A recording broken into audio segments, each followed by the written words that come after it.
how to set up call forwarding on Samsung Galaxy S26 Ultra. So let's start the video. First of all, go to App Library.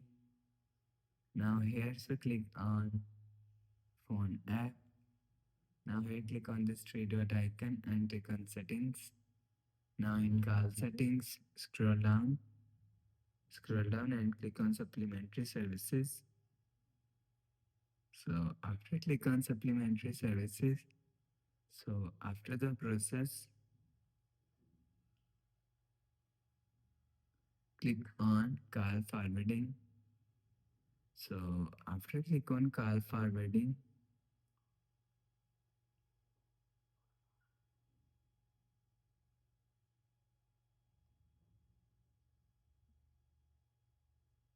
and click on always forward.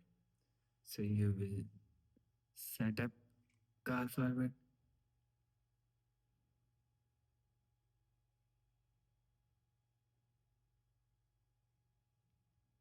and click on enable. So you will see always forward is set. So after the process, go back to home screen, refresh phones. That's how you can set up call forwarding on Samsung Galaxy S26 Ultra.